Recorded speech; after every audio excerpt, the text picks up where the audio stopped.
Master apa kabar? Master Siap Beraksi, jujur, kompeten, berbeda. Memulai kegiatan materi ya.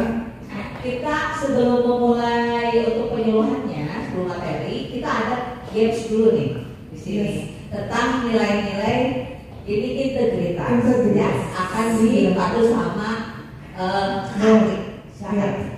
Jadi ini deh, ini adalah ya nama gamesnya. Biasa ada belum pernah main Instagram nggak?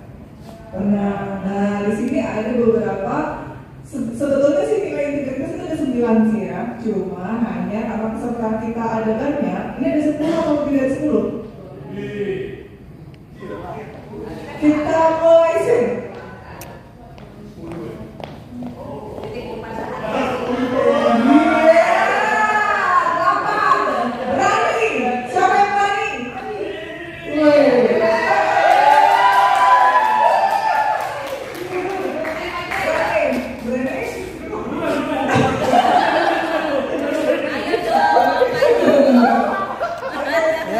Permainan aja. Seberapa berani kan kamu? Maju, kira-kira lepas dari pengalaman yang ada. Nah, namanya siapa? Harus berani karena berani kalau bilang berani di sini. Ya, berani. Anti korupsi. Selamat siang teman-teman. Salam anti korupsi. Nama saya, perkenalkan teman-teman, nama saya Cahaya Purnama dari Kelas Hukum Universitas Jember. Halo Cahaya. Nah sekarang ada pertanyaan nih. Seberani apakah kamu ketika kamu menghadapi sebuah permasalahan ya kan? Misalnya dilematis kamu di antara teman-teman kamu disuruh kopas ceritanya copy paste dan kamu menolak akan copy paste KTI padahal itu perlu dituntut harus segera. Bagaimana caranya? Ayo, ini perkara sulit ini ya kan? Ini kalau benar-benar harus jujur juga, tapi Anda ini harus berani nih, predikatnya berani, predikat udah berani, tapi dia harus jujur juga gimana? Anggap aja itu update ya. Misalnya nih teman-teman udah lah, kopas aja, nggak apa-apa. Kami kan diburu-buru sama dosen, dia pengen kita juga bagus, tapi harus berani menolak. Aduh, berani saya nggak boleh nih, kayaknya kita berani, kita harus berani menolak. Gimana caranya Cahaya? Saya tahu saya ini.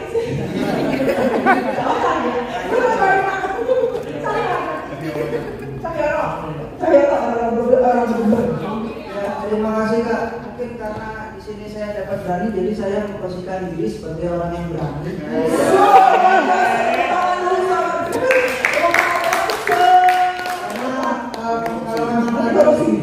Kalau memang lagi ada misal tugas mepet gitu, mepet mau bikin KTI, tugasnya dikirim jam 8, kumpulin jam 12. Yes. Dan ini adalah kerja kelompok yang satu kelompoknya 2 orang. Teman saya nyuruh bawa kopas saja kayak gitu. Iya benar. Terus gimana tuh Cahaya? Kalau kayak gitu karena saya memposisikan sebagai orang yang berani, saya ngomong ke teman saya. Bilangnya gimana Cahaya? Kita ini mungkin cuma 5 jam, tapi seenggaknya walaupun kita jangan kopas, kita bisa asal aja sesuai dengan Kalau tiba-tiba pikiran kita. kalau ada mendadak sakit perut terus tiba-tiba kamu cuma tinggal berapa orang Cahaya? Itu gimana? Ya kalau kayak gitu masih bisa juga, soalnya bagi saya 4 jam 5 jam. Ya tiba-tiba ada satu lagi ditelepon sama orang tua yang buru-buru pulang terus kamu sendiri gimana? Ya kalau misalkan sampai ada terpaksa, karena ini overmah, pas bayar. Gak gitu sih, tapi karena saya mengatakan diri sebagai orang yang berani dan menjadi generasi anti korupsi, saya tetap pada pendirian saya. Mengerjakan sendiri walaupun itu bukan dari orang lain. Luar biasa tepuk tangan untuk saya. Semangat ya, anti korupsi harus berani apa? Berani tidak kopas. Terima kasih Cahaya. Sama-sama.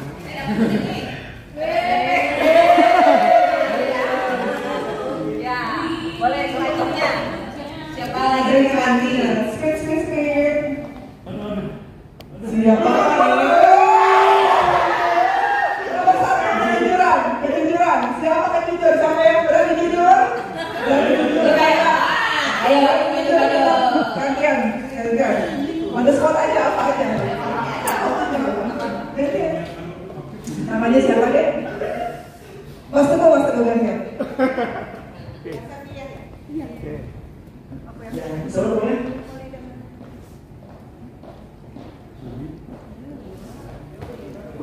Oke, siapa namanya? Oh, juga bapaknya? Rani, oke. Kayak gini. Kita main depan ya. Kalau gini, Rani jujur ya? Oke. Salah Rani itu mencuri uang. Dia bapaknya. Terus nanti sampai lalu nggak boleh salah lagi. Karena udah sebut kan. Praktekkan bagaimana cara Rani ketemu sama orang ini. Kalau mau bapak silakan. Mau bapak. Apa? Apa yang bisa dijawabnya apa? Tidak. Pura-pura kita punya gangguan. Tiba-tiba paling datang mama maaf ya, uangnya ambil tadi. Gitu. Itu apa mereka gitu? Kan ini kan jujur kan? Kita main perang.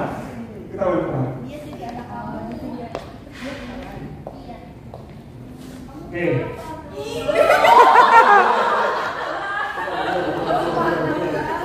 Belum. Oke. Kayak gini. Dia dulu. Anggap aja ada tambahan. Kita dulu. Anggap aja sih ada uang. Nanti masuk ambil uang. Nanti dia masuk. Aduh. Saya. Siap. Oke, siap. Oke, kamera, action. Kamu habis ngapain? Belum. Kan dia jujur. Oh, dia yang jujur ke saya. Enggak ditanyain. Ya. Sudah masuk. Cari uangnya. Mana uang saya? Mana ya uang saya? Perasaan saya taruh sini. Luis. Oh, nggak ada. Mana ya? Pakai ini. Perasaan tadi saya taruh di sini deh. Oh, nggak ada ya? Kamu lihat uang mama nggak ya? Tadi.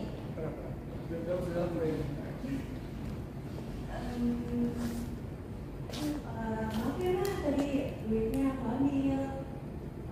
Mau aja kok, kenapa kamu pergi doang? Kan bisa kita minta daripada ambil. Tadi mamanya ke pasar.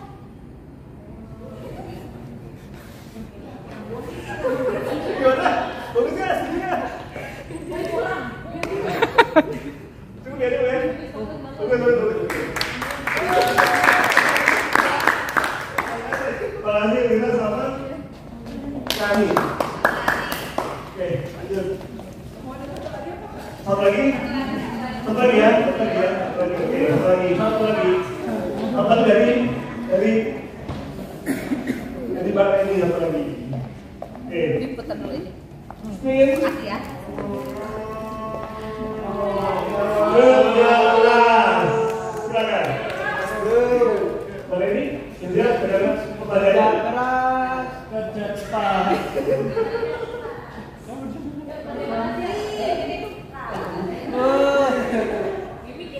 Ya, yang kerja keras siapa? Kita kalau udah masuk Wanita. Oke, perkenalkan dulu dong bapaknya. Ini mic-nya nih. Dari universitas mana? Ini.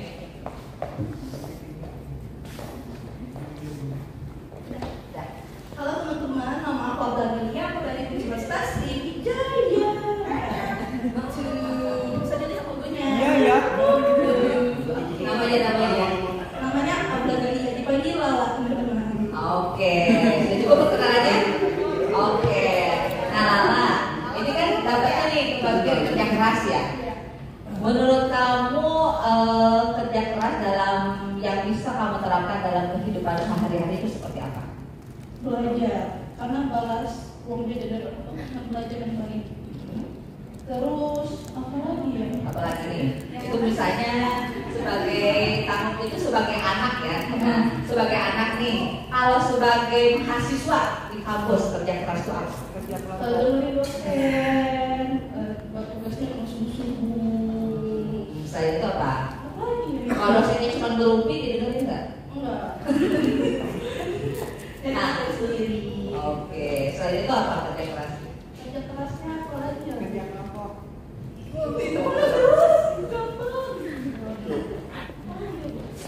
Ya kira-kira apa juga kerja keras di dalam ini kampus dalam kehidupan kamu sebagai mahasiswa kan ini kan kalian kan sekarang mahasiswa ya. Nah itu apa sih kerja keras? Nah pasti kan kita itu ada sesuatu yang pengen dicapai ya dalam kehidupan kita kan sebagai seorang mahasiswa nih. Kita tuh pasti pengen ada cita-cita pengen apa nih ke depan, ya enggak? Iya. Lalu semester berapa sekarang? Ini semester akhir. Nah, semester akhir kan, cita-cita kamu jadi apa? Mau cepat lulus, mau Jadi dokter. mau jadi jaksa. Oh, jadi jaksa, oke, dengan pasti ya BPHN. Nah, berarti kamu pengen jadi jaksa kan? Nah, agar kamu jadi jaksa itu kira-kira kamu harus apa nih? Effort kamu itu seperti apa? Harus kerja dari kerja keras juga. Nah, kira-kira apa nih? Sebutan dua. Belajar, Nah, terus kembangin diri. kembangin diri. Oke, kembangin diri dan belajar. Oke, itu termasuk kerja keras ya. Oke, mungkin ada teman-temannya yang mau nambahin nggak? Untuk menggapai cita-cita selain belajar, mengembangkan diri, apalagi?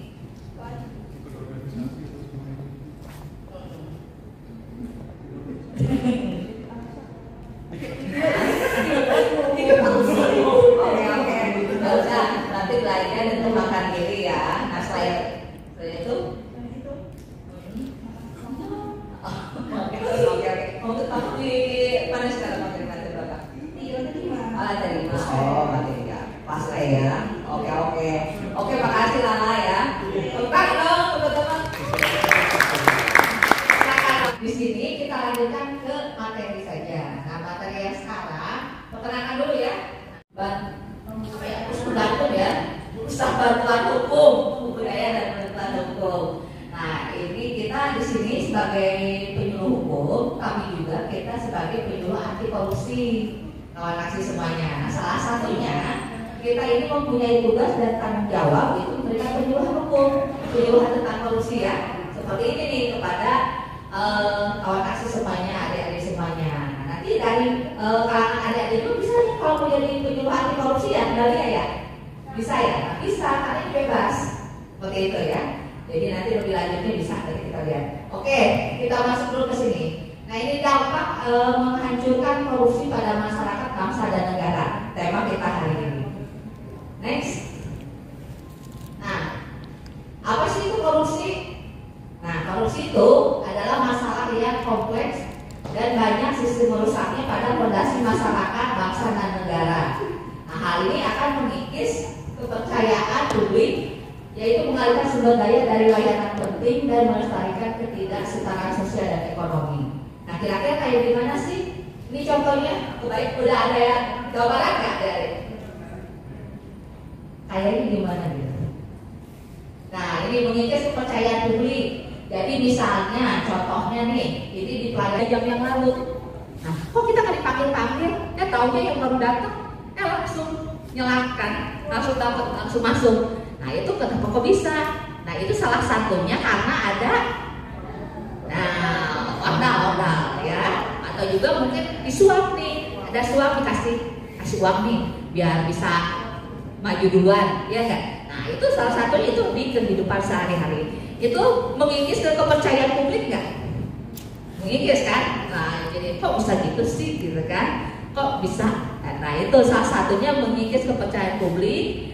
Nah, dan juga melestarikan ketidaksetaraan sosial dan ekonomi. Bagaimana cara melestarikan ketidaksetaraan sosial dan ekonomi? Jadi, ada yang tahu nggak? Kira-kira. Nah, tadi yang dapat nilai 50. Ayo.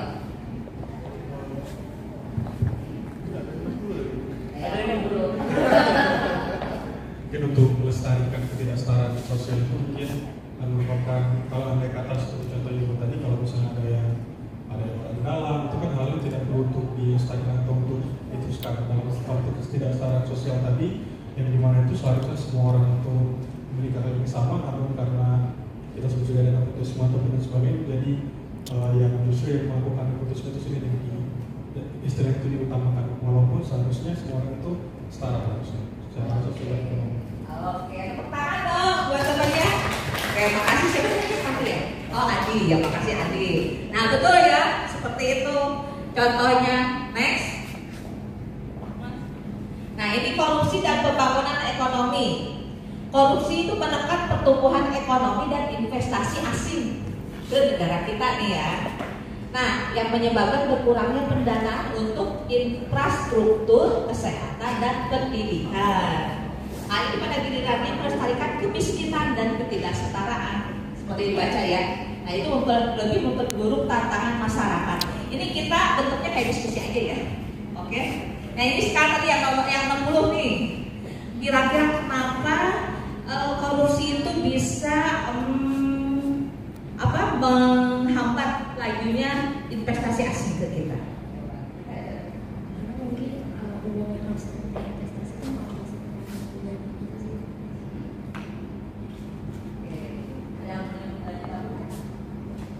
Oke, nah sudah ya. Oke, makasih Naja tuh Kak. Coba ada lagi kan nih? Kenapa korupsi bisa menghambat adanya investasi asing masuk ke kita? Kayak misalnya IKN tuh belum jadi-jadi, ya nggak? Kan lagi nyari investor nih, tapi nggak masuk-masuk nih. Kira-kira kenapa? Tapi bukan berarti IKN korupsi ya, bukan. Satu aja. Nah ini kenapa? Ada kan dari sini yang bisa menambahkan? Nah ini Mama Rira. Kalau korupsi itu menghambat pertumbuhan ekonomi itu misalnya kayak uang yang seharusnya digunakan untuk kesejahteraan masyarakat malah dipergunakan untuk kepentingannya pribadi. Jadi ekonominya jadi nggak merata gitu. Contohnya gimana nih? Ke infrastruktur nih. Kalau ke infrastruktur, misalkan di Kades ya kan ada dana desa. Terus dia yang gunain dana desanya itu demi kepentingannya pribadi tuh. Terus yang tadinya uang itu mungkin untuk perbaikan jalan untuk masyarakat desa itu disalurkan untuk jadi infrastruktur itu nggak berjalan. Oke, betul banget dong, Lira. Ya betul sekali ya. Terima kasih Lira. Nah itu contohnya ya. Jadi investasi asing itu males nih masuk. Misalnya mereka kan melihat kondisi dong. Dia mau memunculkan dana melihat kondisi. Misalnya kayak contoh Elon Musk ya. Nah itu kenapa gak jadi? Coba. Karena itu agak sulit ya. Dia misalnya kan membutuhkan sumber daya nih. Misalnya nikel, misalnya ya, nikelnya, lalu dipersulit nih tolnya atau dia pengirimannya misalnya dipersulit ke misalnya ke kota. Nah belum ada yang harusnya misalnya ada jalan tol nih, jalan tolnya yang bisa menghubungkan jadi cepet misalnya. Nah karena dikorupsi, nah nggak ada nih.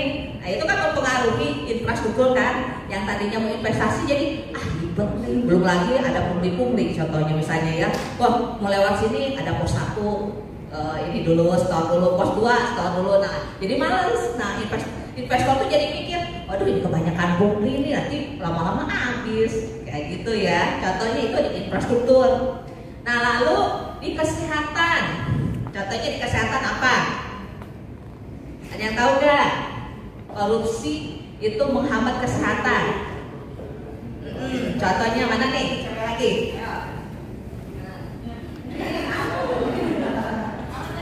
Contohnya korupsi di kesehatan gimana? Ada infrastruktur benar kira ya. Vaksin, vaksin bu. Vaksin atau di mana?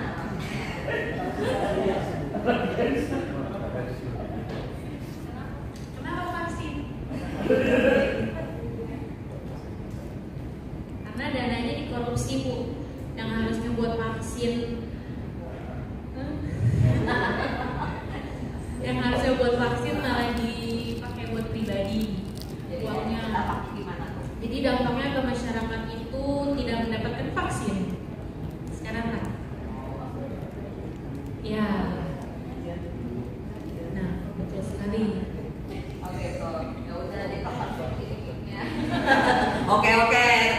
udah sepakat ya teman-teman semuanya. Oke, ayo sambil ini ya biar nggak ngantuk. Ambil makan. Nah tadi salah satunya contohnya vaksin ya untuk kesehatan. Nah harusnya masyarakat itu dapat semua nih vaksin merata kan dari pemerintah kan. Nah tapi karena ada oknum-oknum, ini ada tanda kutip ya, oknum-oknum tertentu yang mengkorupsi misalnya, jadi kurang tuh dananya buat buat vaksin-vaksin ke semuanya itu. Jadi hanya misalnya yang di luar-luar aja, yang di pedalaman-pedalaman itu belum terjamah ya oleh vaksin itu. Nah salah satunya itu untuk kesehatan. Nah lalu di pendidikan nih, nah pendidikan itu kan kalian mahasiswa nih, apa nih contohnya? Coba lagi dah. Nih dari Jember coba. Anaknya Prof nih, ayo. Coba kalau sih contohnya di bidang pendidikan kayak apa? Kamu kan mahasiswa ini, contohnya apa nih? Ada di kampus kayak gimana? Jangan jauh dari kampus aja. Terserah, gimana? Coba. Kayak di kampus kira-kira menurut kamu ada ini kali ini, nah, kira-kira apa?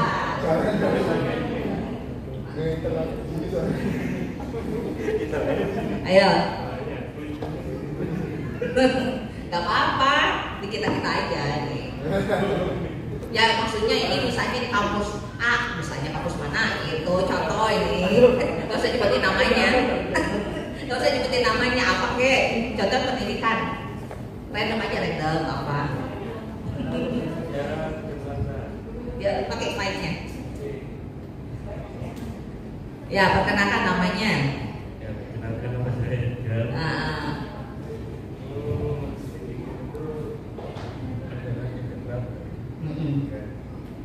Coba tuh bantuin Diana temennya. Kira-kira di pendidikan apa? Kalau untuk contoh korupsi di pendidikan Ya, apa? ya, terima kasih. Mungkin akan saya beri contoh keseluruhan di Indonesia tentang pendidikan ini. Mungkin secara sistem sebetulnya kita ini sistem pendidikan nasional Undang-Undang Sisdiknas ini sudah sangat mencakup keseluruhan. Namun tentang prakteknya itu kita banyak sekali. Mungkin kita tidak melihat langsung, tapi kalau kita lihat di YouTube kayak gitu, kayak orang yang terjun langsung ke dunia luar, terutama daerah 3T itu masih banyak. Mungkin bangunan-bangunan fasilitas, saya yakin APBN kita itu sudah diperhitungkan sangat menghitung untuk pendidikan kita. Namun kenapa masih ada daerah, terutama daerah yang sudah terjangkau itu, bahkan ada yang tidak pakai ubin, bahkan tulisnya itu di tembok-tembok itu nggak ada papan tulisnya kayak gitu. Jadi emang itu contoh korupsi di bidang pendidikan. Pendidikan kita fasilitasnya tidak merata, tentunya itu dari fasilitas akan berdampak pada pikiran anak didik generasi bangsa emas 2045. Oke, sekarang dong. Nah, baca Diana betul sekali ya. Itu yakin di korupsi apa dananya belum turun? Kayaknya saya yakin kalau di korupsi. Soalnya kan ya secara birokrasi saya yakin mungkin sudah Oke ya. Oke, nah itu contohnya ya. Tadi udah ya, jadi di infrastruktur, kesehatan dan pendidikan. Udah dapat gambaran nih ya. Nah, jadi nanti kalau kerjain post lagi pasti bisa ya. Oke, next dulu. Next. Nah ini korupsi dan ketidakstabilan politik.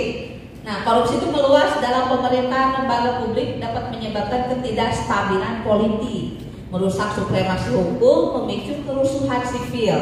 Tahu kan kerusuhan sipil kan? Nah, lalu hal ini pada gilirannya mengurangi tata kelola yang baik, menghambat kemampuan negara memenuhi kewajibannya kepada warganya. Contohnya apa nih? Korupsi di kerusuhan sipil yang menyebabkan kerusuhan sipil. Nah, betul sekali, pemilu ya. Jangan jauh-jauh, kita kemarin baru ikut pemilu. Nah, mungkin nih korupsinya di mananya nih?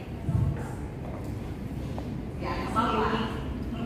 Kalau menurut saya di nepotismenya Bu, dari pemimpin negara yang paling atas itu udah melakukan record.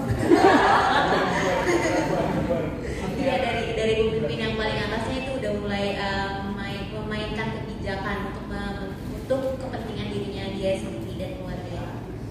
Oke, Oh, nah salah satunya betul ya. Nah, yang baru saja kita lewati itu pemilu. Nah, itu lebih ke nepotisme. Nah, itu di KKN ya untuk pemilu. Nah, mungkin ada pihak yang ini nih nepotisme nih. Karena sayang anak, ya jadi semuanya jadi gitu kan. Nah, itu contoh ya. Nah, ada juga ini ibu sama anaknya berantem ya, jadi kerusuhan sipil gitu kan, jadi bingung nggak, aduh gimana ini kan, bela mana tuh ya. Jadi nah, korupsi karena tadi salah satunya KKN yang menimbulkan kerusuhan sipil kan, dan sehingga menimbulkan ketidakstabilan politik di Indonesia. Next, Mas Teguh. Nah, korupsi dan kain sosial. Nah, ini korupsi mengikis kain sosial masyarakat dengan menciptakan budaya ketidakpercayaan, nepotisme, favoritisme. Ini merusak prinsip meritokrasi. Tahu nggak meritokrasi? Nah, itu budaya meritokrasi dan kesempatan yang sama yang mengarah pada runtuhnya korupsi dan keadilan sosial. Nah, jadi meritokrasi itu adalah kesempatan dalam kesempatan politik kepada seseorang itu diberikan kesempatan untuk berpolitik sesuai dengan prestasinya orang tersebut. Jadi misalnya aku jadi lurah misalnya ya, nah karena dia pintar misalnya, nggak udah bisa jadi lurah karena dengan prestasinya dia sendiri, ya, bukan dari tadi nepotisme atau misalnya KKN yang lain. Nah, itu meritokrasi ya. Nah, itu sehingga ini mengikis kain sosial masyarakat, menciptakan budaya ketidakpercayaan. Jadi kain sosial itu yang tadinya akad, misalnya masyarakat itu bersatu ya, nah misalnya rukun. Nah, ini karena korupsi jadi terpecah belah itu kawan aksi semuanya ya, karena ada korupsi ini satu. Nah, berarti kan wah gara-gara kamu nih, jadi ayo siapa yang mau ikut nih, ayo nih lumayan nih dapet nih misalnya kan, ini misalnya Pak RT dapat dana misalnya kan, ayo misalnya dapat, nah dibagi, nah yang ini gak dapat, nah jadi kan perpecahan kan, yang tadinya rukun, nah, itu contohnya ya. Nah, itu sehingga menciptakan ya runtuhnya keadilan sosial gitu. Next, Mas Teguh. Nah, ini memerangi korupsi, strategi dan tantangan. Strategi anti korupsi yang efektif itu melibatkan penguatan mekanisme transparansi, akuntabilitas dan perlindungan kepada whistleblower. Siapa yang tahu whistleblower apa? Ada yang tahu kan di sini whistleblower? Apa sih disebut dengan di TV ya? Nah, mau ini. Kamu siapa namanya? Ya, Berdi. Tahu nggak whistleblower? Pasti kasih dengan di TV tuh. KPK kan suka bolak-balik ya di TV sekarang kan. Nah, kira siapa whistleblower? Pernah dengar nggak?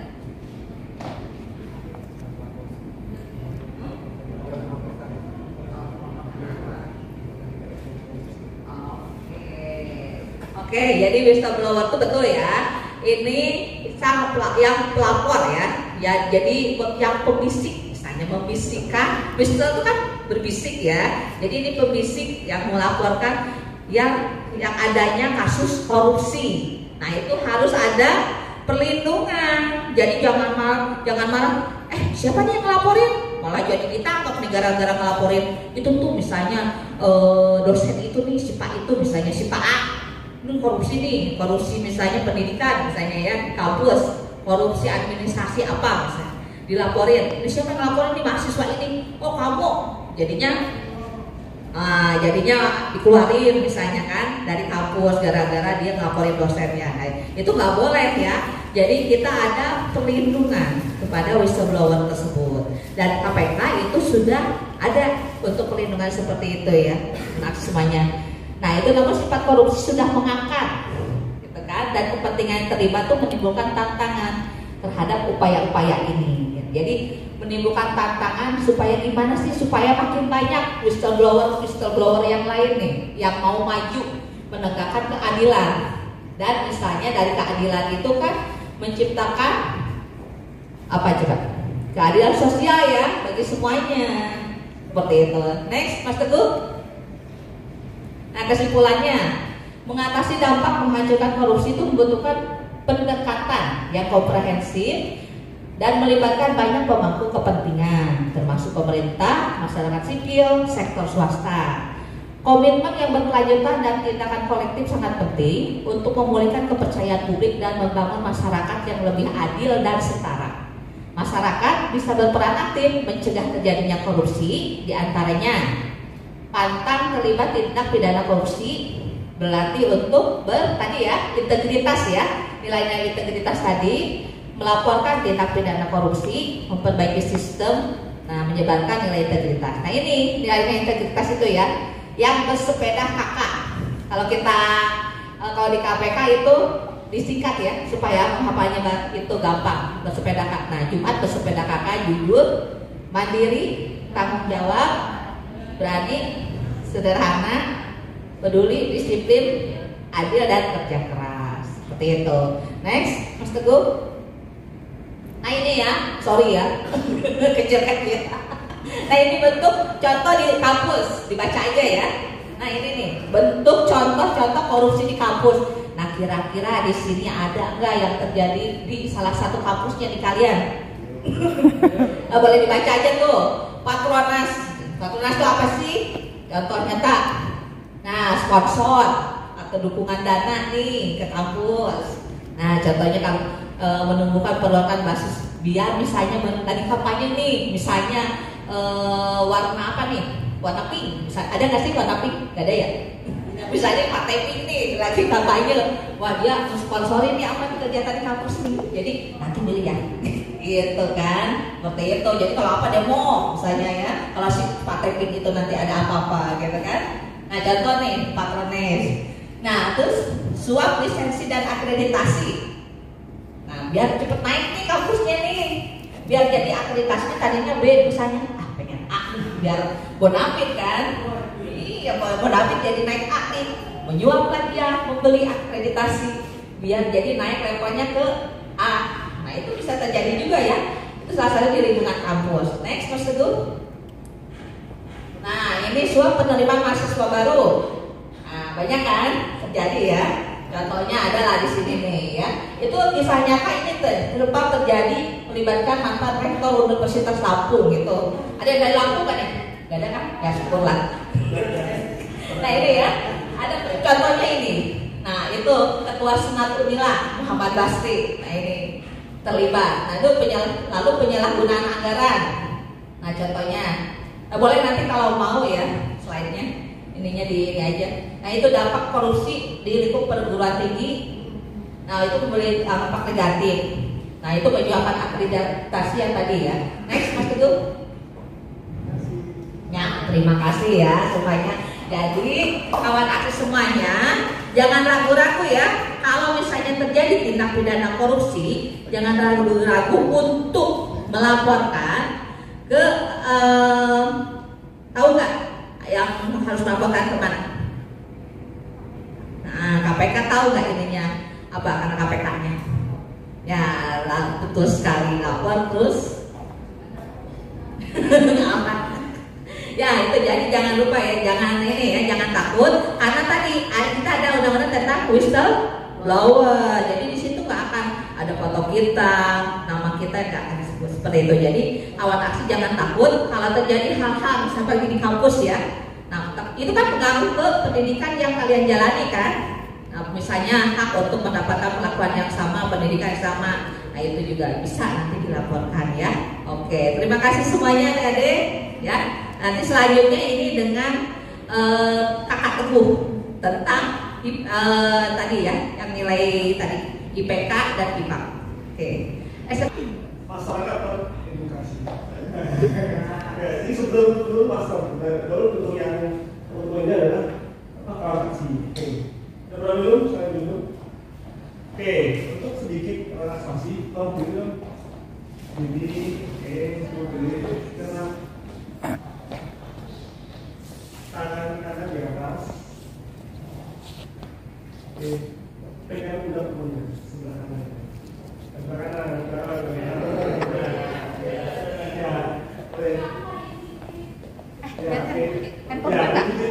Lihat handphone gue nggak? Di mana ya? Belum? Oke. Gantian. Sebelah, oke? ya.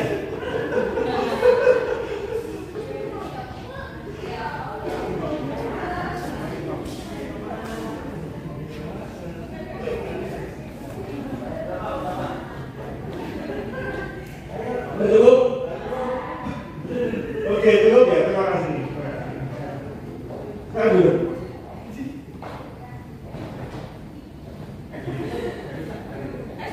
Sudah selesai. Silakan duduk dulu di dulu. Masih ada ini tuh, kopinya. Bagi seorang master, bagaimana kita bisa dulu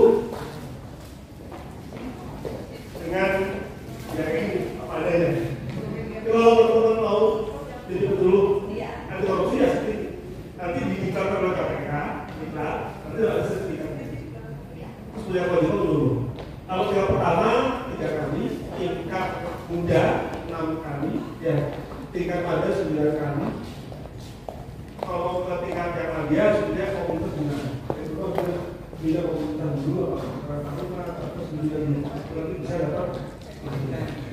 Kalau udah media itu bisa ada beberapa coba ya saya selalu menguji gitu itu berbeda dari komunitas. Ya, oke, masih dulu. Nah, tadi katanya masalah IPK ya, saya. Oke, sekarang saya akan menyampaikan sedikit tentang indikator keberhasilan pemberantasan korupsi. Oke, next. Oh, yang sudah next. Oke. Oh, oke. Siapa tuh bukan? Bukan next dulu. Oke, apa lah? Lanjut, buka. Oke, nggak apa-apa. Oke, kemudian kita di Sulawesi selalu datang di penularan korupsi. Sambil malam duduk di kursi, semoga kalian paham dan tidak korupsi. Terima kasih atas kerja. Oke, next. Oke, dari saya. Udah kan? Amat yang melihat bintang di Sulawesi. Berapa? Kalau begini kita udah makan dulu, begini ada bedaannya gitu. Itu foto kapan, Pak Teguh? Kenapa? Foto kapan, Master? Kenapa? Foto kapan, Master? Foto ya, lupa. Oh beda ya, sama asli ya beda ya. Cara foto ya. Oke, next. Oke, apa yang kalian lihat? Apa yang kalian lihat? Bensin. Apa yang kalian lihat? Bensin. Apa yang bisa kalian tahu sih? Indikator bensin. Artinya apa? Kalau dari artinya? Emergency. Ada lagi yang kalian habis. Terus koneksi teman-teman. Inilah jadi logika berpikir seperti ini. Inilah kalau kita berbicara indikator. Logika kita gitu, oh itu indikator. Kalau udah mau seperti itu berarti sudah siap-siap, berarti bensinnya habis, berarti mobil kita mogok, kan gitu ya. Kemudian kalau yang F, berarti mobil kita aman. Itu logika kita, indikator. Next. Nah, apa sih tujuan kita untuk ditaruh indikator? Buat apa sih kita punya indikator? Tuh, menurut kamu? Apa lagi? Siap-siap? Siapa? Tepuk tangan semua. Semua benar. Next. Nah, ini jawabannya. Kenapa kita perlu indikator? Ini pertama adalah untuk tahu terjadi peningkatan atau penurunan tidak berdana positif. Ini kan biasanya naik ya, turun ya. Tahu apa? Indikator. Sama kita yang mobil tadi. Ini bensinnya masih ada sih? Pakai indikator. Ini biar kita tahu. Kemudian untuk mengetahui perubahan perilaku masyarakat. Kira-kira orang Indonesia itu masuk korup gak ya? Kira-kira masuk masih suka nyogok gak ya? Gitu. Kira-kira kalau bikin KTP masih nyogok gak ya? Kira-kira kalau ditilang polisi di operasi Batu Jaya masih nyogok gak ya? Untuk mengetahui indikator perilaku masyarakat. Satu lagi, untuk tahu apa strategi yang digunakan sudah tepat atau belum. Kira-kira strategi seperti ini pas lah ya? Oh kurang nih, nggak pas nih, sebenarnya korupsi nih gitu kesana. Inilah kenapa kita perlu indikator. Next. Nah, ini ada 3 indikator yang umum yang dipakai KPK. Pertama tentang survei integritas, survei poin integritas, kemudian lagi indeks perilaku korupsi atau IPAK, atau indeks persepsi korupsi atau corruption perception index. Ini 3 ini yang dipakai oleh KPK sebagai standar pengukuran strategi pemberantasan korupsi bisa tidak, bagaimana perilaku korupsi itu dipakai. Sekarang kita coba sedikit kita lihat, kita hitung dikit, kita spill dikit-dikit tentang 3. Next. Ya, ini SPI, survei integritas. Ini dirilis oleh KPK. KPK sudah punya survei. Tujuannya untuk memetakan resiko korupsi dan juga tingkat integritas. Kira-kira kalau di sini resiko korupsi seperti apa? Kalau di kepolisian seperti apa? Di Kementerian Hukum dan HAM resikonya di mana? Itu dipetakan sama KPK. Kemudian tingkat integritas. Kemudian yang diukur adalah budaya organisasinya, pengembangan SDM-nya, anggarannya, dan juga sistem anti korupsinya. Kira-kira di Kumham ini seperti apa sih budaya organisasinya? Apakah mungkin masih terlalu feodal? Apakah mungkin masih hubungan antar teman? Apakah kita masih seperti apa? Atau masih cuek gitu dengan perilaku korupsi? Bagaimana tentang anggarannya? Apakah ada yang khusus? Ya, itu yang dilihat oleh Nah, terkait budaya organisasi, ini berarti ada calon, nepotisme, tugas, ketika ada tugas, kok dia yang diajak, masa nggak diajak? Itu budaya organisasi. Mungkin teman-teman sudah di lingkungan kerja, pasti nanti ada sesuatu yang mungkin apa ya, kesenjangan. Masih anak baru tiba-tiba yang sedang dengan kakak semuanya dikasih proyek kan gitu. Itu sebenarnya tidak masuk. Itu yang dilihat oleh KPK. Oke, next. Yang ketiga dari BPS. Ada 3 fenomena utama korupsi. Pertama penyuapan, pemerasan, dan yang ketiga nepotisme. Itu 3 fenomena utama yang dilihat. Kan ya? Oke. Nah, jadi yang dilihat oleh BPS adalah tingkat permisivitas masyarakat terhadap perilaku korupsi. Permisi tahu? Permisi itu. Permisi itu adalah budaya apa ya? Mentoleransi suatu kesalahan. Contoh gini, ketika ada teman-teman bisa ditilang di polisi gitu, udah kasihnya ngomong ibu, wajar lah, itu namanya wajar, permisi, padahal itu salah.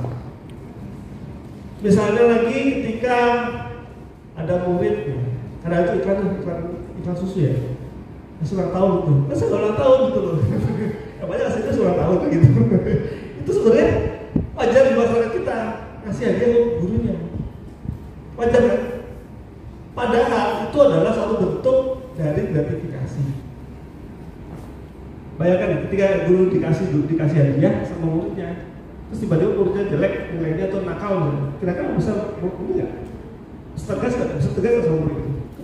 Oh enak, udah kasih kado, udah kasih kue gitu ya. Itu adalah awal dari korupsi. Dan tapi waktu itu masih udah malu lah. Tadi bilang pastor ini bilang kalau dia kan anaknya jenderal misalnya, kemudian dia masuk tes itu bisa dimaklumi. Itu sebenarnya tidak boleh permisi. Karena masyarakat kita masuk permisi. Nah ini tidak diukur oleh BPS, penyuapan, pemerasan maupun nepotisme. Next satu lagi. Soal berapa sih? Next satu lagi. Next. Oke. Nah ini yang diukur oleh BPS. impact kita turun tahun 2024. Oh ya, satu lagi. Tiga survei ini punya satu standar yang sama. Semakin tinggi nilainya itu semakin bagus, semakin anti korupsi. Semakin rendah itu semakin korupsi. Ya. Nah, menurut impact kita, menurut BPN itu turun dari tahun 2003 3,92 tiba-tiba turun 3,85 itu turun. Paham ya? Tadi ada pertanyaan nih, semakin tinggi semakin rendah ada nggak? Ada kan? Ada ya. Next, satu lagi. Nah, ini adalah indeks persepsi korupsi atau corruption perception index. Udah pernah dengar? Pernah dengar? Sering dengar? Belum? Kan bosan dengar? Bosan. Ya, jadi ini survei internasional ini dianggap paling kredibel, paling dipercaya oleh dunia. Sehingga ketika kita indeks kita menurut CPI ini bagus, kita bangga, oh Pak Indonesia ini bangga, ada dia bisa internasional. Ini dituduh oleh organisasi pemerintah LSM di Jerman sejak tahun 95 oleh Transparansi Internasional. Ya. Nah, kalau survei ini dia mengambil dari sumber dari 13 survei. Dari pernah diambil, kemudian disimpulkan sama dia, terus dibuat persepsi pelaku usaha dan penilaian para ahli. Dilihat kira-kira ease of doing business, kira-kira kemudahan berusaha itu jadi kurang. Makanya jangan heran ketika pemerintah kita terus mengumandangkan kemudahan berusaha, ease of doing business. Karena itu jadi ukuran paling utama yang diakui di dunia untuk mengukur tingkat korupsi di Indonesia. Dikit-dikit pengusaha dikit-dikit sih investor sih gitu loh. Karena memang dia lihat gitu loh. Lihat. Dan juga penilaian para ahli. Kira-kira seperti apa Indonesia nih para ahli? Itu yang diambil oleh Transparansi Internasional. Oke, next. Nah, ini penilaian dari Transparansi Internasional. Sama dengan BPS tadi. Ternyata 2023 turun IPK kita.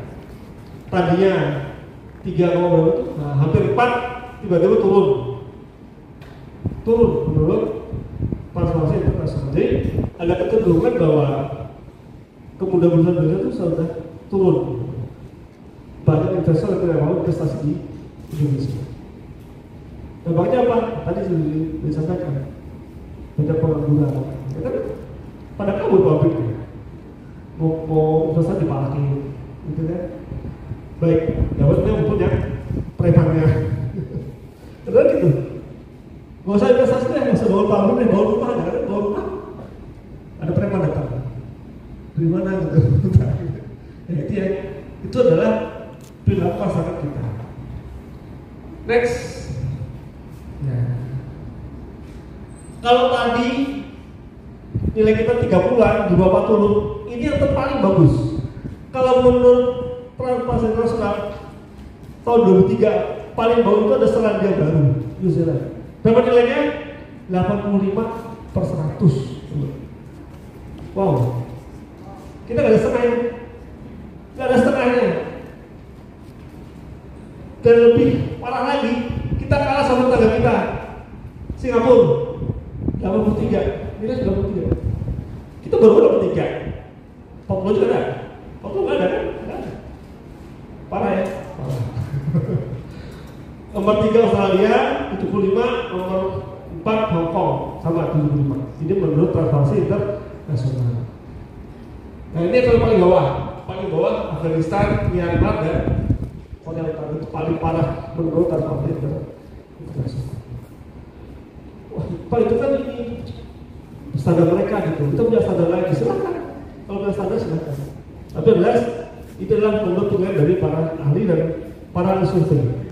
Jadi kalau sekalian itu perlu dipahami bahwa negara kita di mata internasional masih negara yang ya. Baik. baik itu kelompoknya dan juga masyarakatnya. Oke. Next. Oke, penutup. Satu lagi. Oke, jalan dulu.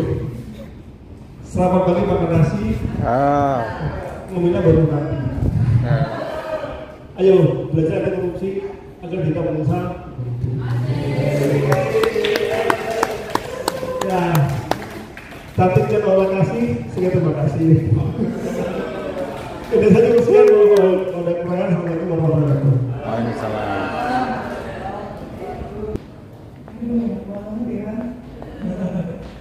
Baik, terima kasih teman-teman semua kawan aksi ini. Oke, baik. Sebelum kita memulai, teman-teman kawan aksi sudah siap untuk saya berikan materi kali ini. Ready? Siap ya. Oke, terima kasih juga nih ada Mas Robiah di sini sudah datang. Beliau ini adalah asesor senior kita ya. Ya, Mas Robiah mohon arahan, mohon bimbingan. Baik, kawan aksi, pengetahuan korupsi serta membangun semangat perlawanan terhadap korupsi. Oke, next. Sebelum kita memulai materi, pastikan adik-adik aman. Aman nggak duduknya? Nyaman nggak duduknya? Oke, terus ada yang bawa handphone? Enggak. Colokan ada nggak colokan di bawah table ya? Suatu-suatu nanti kalau ada ini urgensi apa ada ya, samping kanan, samping kiri sudah aman ya. Nah nanti juga ada yang perhatikan bahwa ini namanya gedung aula BPHN, aula BPHN yang digunakan untuk kegiatan-kegiatan edukasi, seminar dan lain-lain. Nah posisi exit keluar tangga jika ada terjadi bencana, adik-adik bisa melewati keluar lalu belok ke kanan tuh, ya kan? Urgensinya. Saya mau menginformasikan juga terkait ini karena ini adalah sebagai SOP kita, ya kan? Nah, jadi kalau sewaktu-waktu ada terjadi bencana harus lari ke kanan. Oh, ada tangga darurat sebelah kanan, keluar sebelah kanan, lalu ke kiri, link sebelah kiri. Ya. Oke, baik, terima kasih kawan aksi semuanya. Oke, di sini saya ingin memberikan yel-yel. Tadi kan pantun sudah, ya kan? Terus game sudah, yel-yel. Masih semangat ya? Oke, semangat. Kalau saya bilang saya anti korupsi, siap,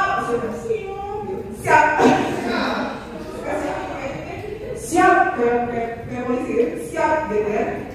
Terus kalau saya bilang saya mendukung KPK, mantap. Terus yang kedua, yang terakhir ketiga, saya mahasiswa berintegritas. Oke ya, siap? Ready? Selanjutnya, saya anti korupsi.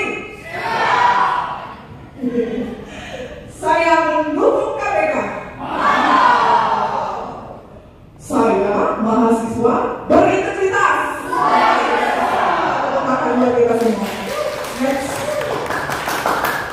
Baik, tadi teman-teman master-master yang sebelumnya sudah menjelaskan terkait dengan materi, ada terkait dengan dampak, ada terkait dengan indeks penilaian, indeks anti korupsi. Lalu kemudian saya akan membahas terkait dengan strategi. Next. Nah, sebelumnya perkenalkan mungkin teman-teman Pusbud ya, kalau aksi ada di Pusbud ya sudah kenal aku juga. Teman-teman yang belum kenal, perkenalkan nama saya Asya Budiarti, jabatan penyuluh ahli muda. Lebih aja doakan teman-teman kawan aksi ya. Dan ini sosial media kalau tengok sharing budaya hukum boleh, ada channelnya tapi belum aktif nih, masih vakum ya. Next. Oke, ice breaking lagi. Oke, ice breaking pagi, siang dan malam, tepuk setengah. Akhirnya kenapa? Alasannya kenapa malam tuh nggak boleh tepuk? Hah? Ganggu? Ya, benar. Oke. Siap. Aku bilang nanti ya. Nanti mungkin skipnya aku cepetin dari pelan ke cepet. Selamat siang, pagi, malam, siang, pagi. Oke, tepuk tangan. Next. apa lama-lama yang penting udah fokus nih, ini melatih kefokusan kalian berarti. Jadi yang kamu tadi fokus semua kan, aman ya? Oke. Dasar hukum di sini terkait dengan undang-undang tentang tindak pidana korupsi, ada TAP MPR, mulai dari TAP MPR awalnya, ada undang-undangnya, undang-undang 28 penyelenggaraan negara. Nah ini nggak semua saya sebutkan di sini, yang poinnya adalah di Undang-Undang Nomor 20 Tahun 2001 tentang perubahan atas Undang-Undang Nomor 31 Tahun 1999 tentang pemberantasan tindak pidana korupsi. Next. Ciri-ciri seorang berintegritas, kepribadian utuh. Apa itu kepribadian utuh? Ada yang tahu nggak? Jadi dia tuh gini, kepribadian utuh tindakan itu sesuai dengan pola pikir kita. Jadi maksudnya tuh gini, tindakan sama perbuatan tuh match. Enggak, tindakannya gimana, kepribadian itu tindakan sesuai dengan perilaku. Perilakunya apa yang kita pokoknya utuh, apa yang kita pikirkan itu apa yang kita jalankan gitu. Tidak ada intervensi, tidak ada juga semacam yang tidak jujuran itu pun juga itu kan berarti kan tindakan kita nggak sesuai kan, perilaku kita juga nggak sesuai kan. Oke, next. Patuhnya terhadap kode etik belum. Before. Kelewatan. Next. Nah, yang nomor 2, patuhnya terhadap kode etik dalam kampus itu. Karena kawan aksi adalah mahasiswa, patuh terhadap kode etik. Kode etik di kampus kira-kira adik-adik apa aja sih kode etik yang boleh tahu? Misalnya contoh, rajin ke kampus ya kan, disiplin kan. Terus yang kedua, misalnya apa aja nih? Biasanya teman-teman dari coba sampling aja nih, majalah. Di kampus biasanya kedisiplinannya apa aja? Memakai pakaian yang rapi, tidak pakai celana yang robek-robek. Kalau tampang aman ya, nggak boleh ada yang ini harus.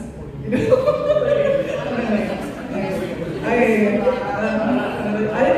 nggak boleh ya.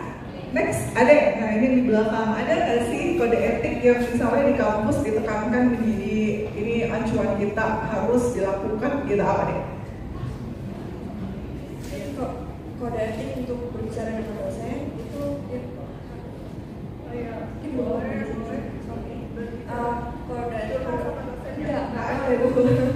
Jadi itu satu minggu nggak boleh bohongi, ada jam-jam tertentu. Terus kode etik juga harus sama dosen sama anak. Mungkin aku tuh juga harus karena ada dosen. Oke, makasih. Nikita, terima kasih banyak, tepuk tangan untuk Nikita ya.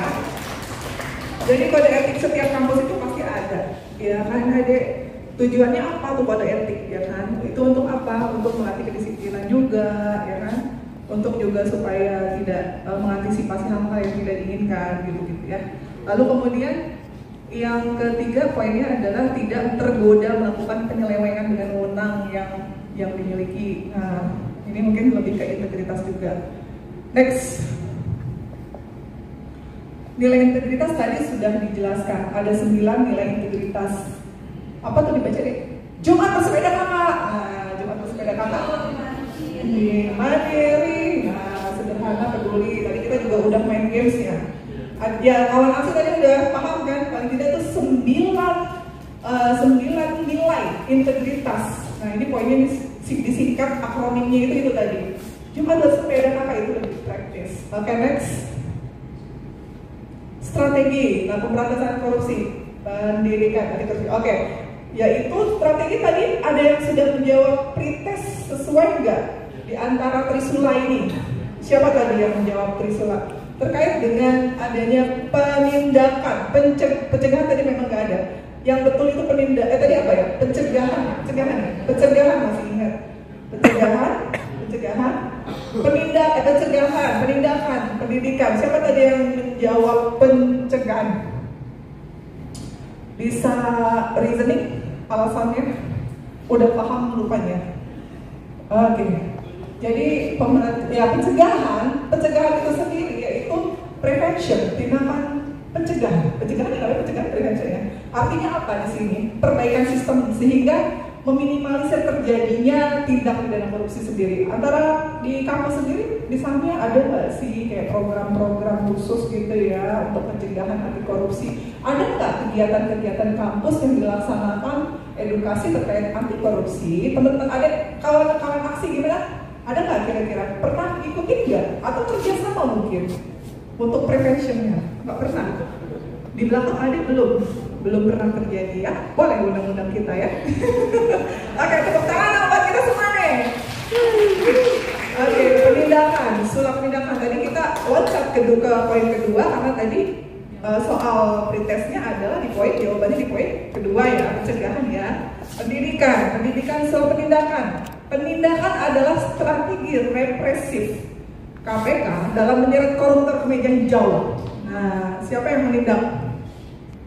Yang menindak adalah, ya ini kan kewenangan legitimasi pengadilan tipikor ya, pengadilan tipikor. Nah, di sini kewenangan tipikor, undang-undang tipikor. Nah, pendidikan kampanye dan edukasi untuk menyamakan pemahaman dan persepsi masyarakat tentang tindak pidana korupsi, bahwa korupsi berdampak buruk dan harus diperangi bersama. Pendidikan, edukasi. Ada nggak pendidikan misalnya pernah ikut terlibat nggak teman-teman kawan aksi di dalam pendidikan ya? Waktu ini, oke ini, ya ini sangat-sangat berharga loh deh, ya kawan aksi semuanya. Kenapa? Ada yang mau curhat, boleh? Gimana? Gimana? Ada masalah? Boleh cerita. Pendidikan pernah ikut nggak? Pendidikan ada kawan aksi kita dari kampus mana? Ya, Universitas Jember. Belum ada ya. Sejauh ini belum ada. Baru sejauh ini. Sejauh itu belum ada, baru sejauh ini. Baik, kegiatan-kegiatan yang bisa kita lakukan. Nah, contohnya seperti yang kita lakukan hari ini merupakan kegiatan edukasi anti korupsi. Kemarin juga sudah mempelajari juga dengan materi-materi lain ya. Kemungkinan integritas juga sudah dapat materinya kan, adik-adik, teman-teman kawan aksi. Nah, saat ini saya membawakan materi terkait dengan strategi anti korupsi. Lalu kemudian tadi juga ada 4. Nah, itu merupakan akumulasi dari Trisula tadi. Poin sebagai acuan kita, fondasi kita. Next. Oke, langkah-langkah upaya penindakan KPK. Lalu kemudian tadi, ketika kita bicara poin penindakan, alurnya akan ada upaya-upaya yang akan diproses lebih jauh. Apa saja? Di sini adanya penanganan laporan pengaduan masyarakat. Perlu adanya outputnya adalah verifikasi, penelaahan. Lalu kemudian adanya penyelidikan, ya. Dari tipikor sendiri pasti akan ada proses penyidikan itu pasti, penuntutan, pelaksanaan putusan pengadilan atau eksekusi. Next. Oke, upaya pencegahan ditujukan untuk mempersempit peluang terjadinya tindak pidana korupsi pada tata kepemerintahan dan masyarakat menyangkut pelayanan publik maupun penanganan perkara yang bersih dari korupsi. Upaya preventif. Kira-kira ada nggak ya ide-ide dari kawan aksi? Upaya apa sih kira-kira yang kita butuhkan di tingkatan internal kampus semisal gitu? Ada yang berani untuk sharing kira? Sebelah sini ada ini. Oke, sehat deh. Kamu lagi makan? Ada?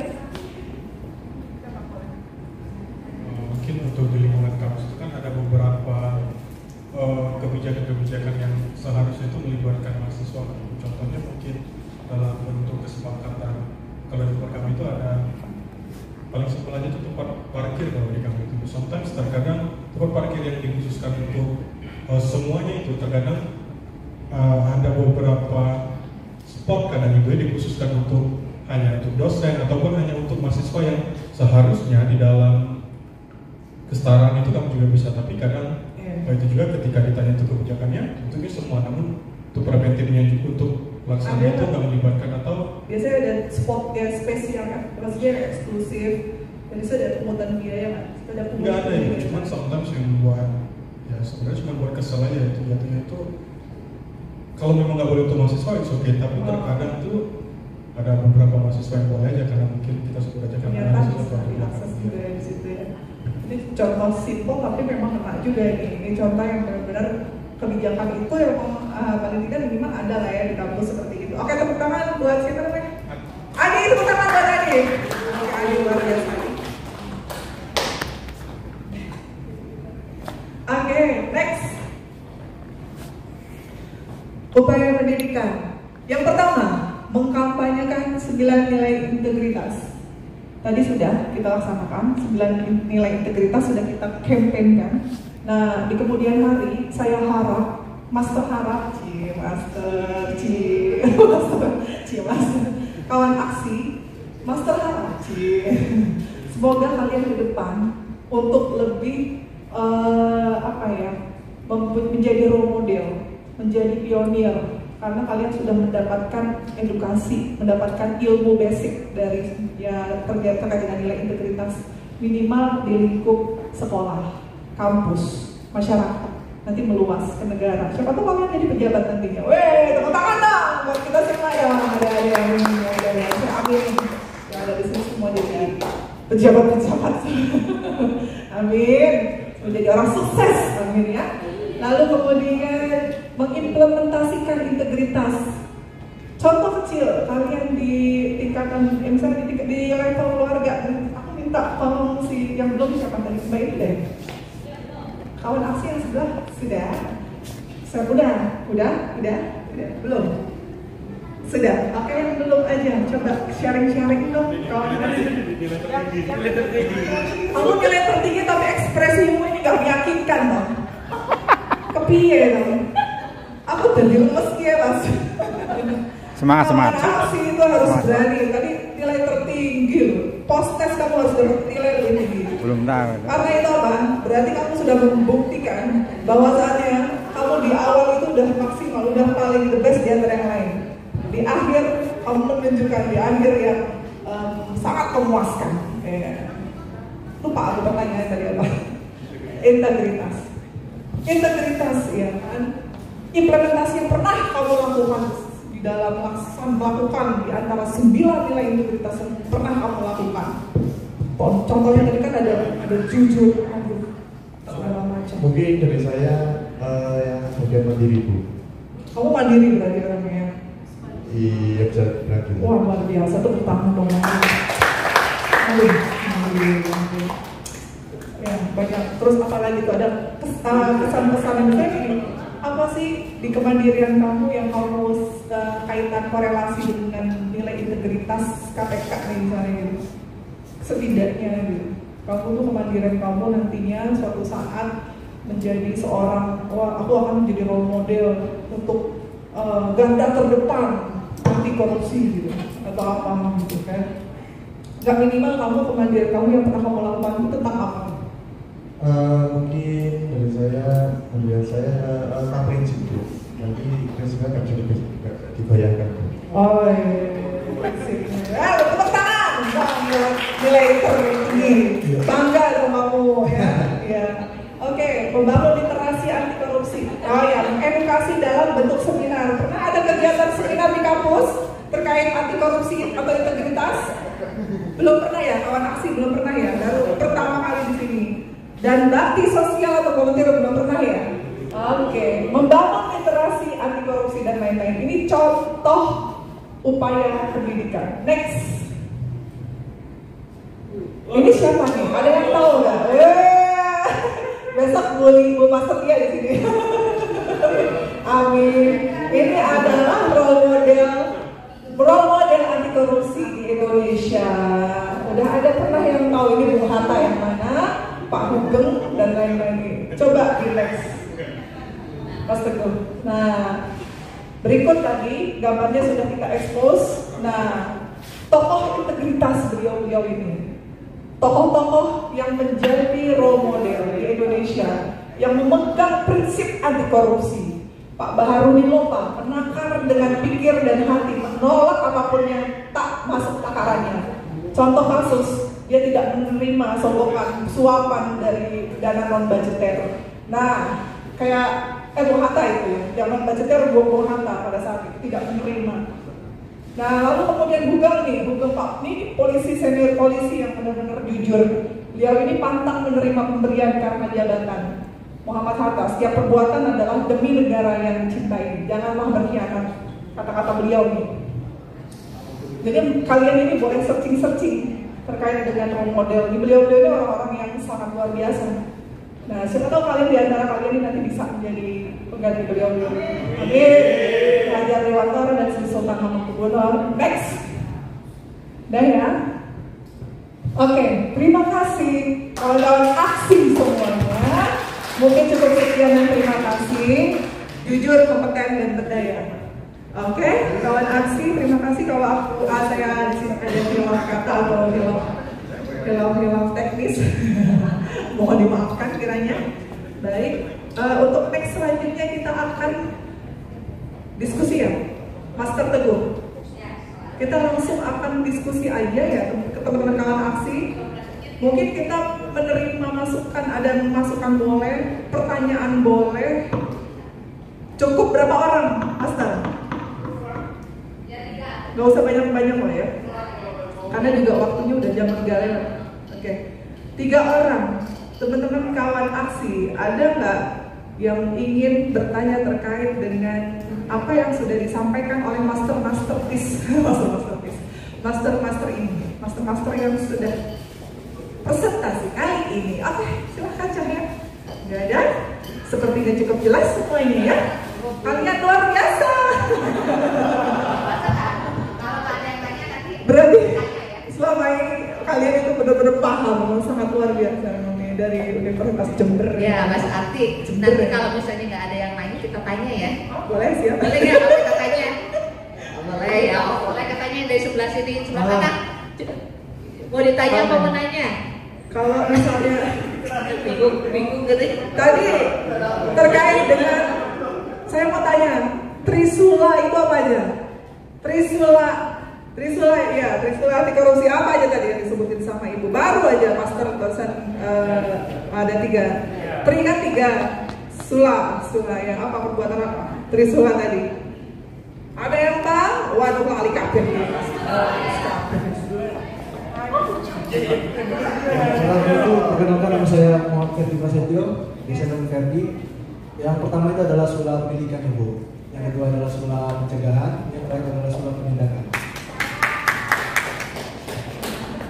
Ya udah, tangan buat si benar, aku ini tangannya. Kalian ini ya, nggak kompak kalian. Gimana sih? Oke, yang sebelah sini katanya. Ya, dapat pink ya. Udah punya dia juga. Gak apa-apa yang kanan sekarang, jadi buat ada yang lain Master katanya. Ya wes, saya belum dapetin. Dapat lagi. Dapat sakit saya kok saya kalah titik. Wes lah ya. Sini nih sekarang. Aman ya. Kenapa kita perlu indeks? Ya, ayo Mira. Supaya kalau misalnya indeks itu kan kita bisa melihat apakah terjadi peningkatan ataukah terjadi penurunan. Kalau terjadi penurunan itu dilakukan lagi strategi apa nih yang bisa meningkatkan kembali. Oke, udah cukup ya. Itu kan buat Mira. Oke, udah punya ya? Kamu satu lagi buat Mira deh. Oke. Ya cukup deh saya.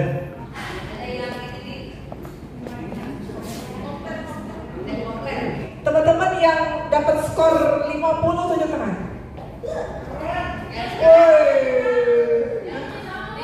Gak apa-apa. Tuh 2, 3 itu. Yang di depan. Maju ke depan. Yang dapat 50 maju ke depan. Tadi soalnya ini ini bagus. Ini sesuai nama ya. Kamu dari ini berapa? Skor berapa? Citra kita mana citra Kenapa kita? dari awalnya paling bagus tadi siapa? Oh, yang perintah siapa? Yang nilai paling tinggi siapa? 60 kamu? Ini dikasih aja nih. Kegiatan edukasi anti korupsi dari 12 yang nilai tertinggi mayoritas nih. Tepuk tangan buat kita semuanya dong. Ada yang dapat